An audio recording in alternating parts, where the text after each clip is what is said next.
శ్రీ గురుభ్యో నమః. నేను మీ ప్రసాద్. మీరు చూస్తున్నారు ప్రసాద్ ఆస్ట్రాలజీ యూట్యూబ్ ఛానల్.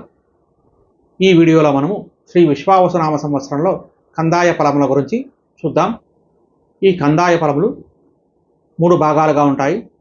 అంటే మొదటి భాగంలో 0 వస్తే వ్యాధి, రెండవ భాగంలో కనుక 0 వస్తే మనోవ్యధ, అదే మూడవ భాగంలో కనుక 0 వస్తే హాని అని మామూలుగా శాస్త్రవచనము. ఇక మూడిట్లలో 0 వస్తే ఈ సంవత్సరం నిష్ఫలంగా ఉంటుందని చెప్పచ్చు. ఇక బేసి సంఖ్య వల్ల ధనలాభము, సరి సంఖ్య వల్ల సమలాభం ఉంటుందన్నమాట.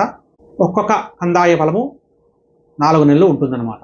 ఇది సంక్షిప్తంగా చెప్పచ్చు. ఇక 27 నక్షత్రాల్లో ఇప్పుడు మనం కందాయ ఫలాలు చూద్దాం.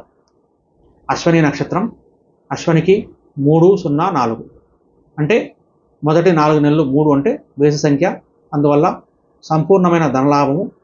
ఇక రెండవ దాంట్లో మనోవ్యధ ఉంటుంది, మూడవ దాంట్లో సమలాభం ఉంటుందన్నమాట. ఈ విధంగా అన్నీ కూడా చూసుకోవాలి.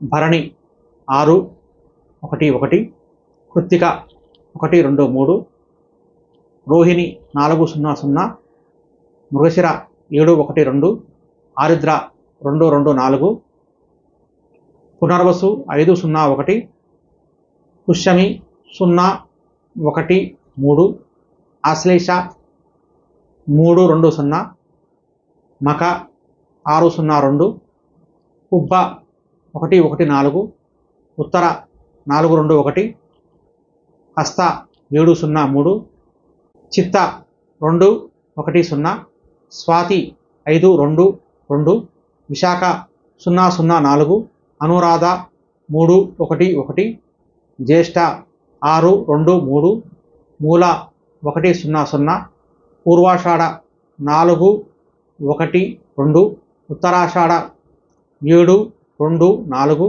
శ్రవణం 2, 0, 1, ధనిష్ట 5, 1, 3, శతభిషం 0, 2, 0, పూర్వభాద్ర 3, 0, 2, ఉత్తరాభాద్ర 6, 1, 4, రేవతి 1, 2, 1.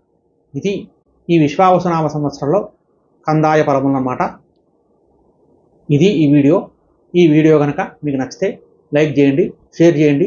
అలాగే మన ఈ ఛానల్ని సబ్స్క్రైబ్ చేసుకోకపోతే సబ్స్క్రైబ్ చేసుకోండి. గోబ్రాహ్మణేభ్యః శుభమస్తు నిత్యం. లోకా సమస్తా సుఖినో భవంతు. స్వస్తి.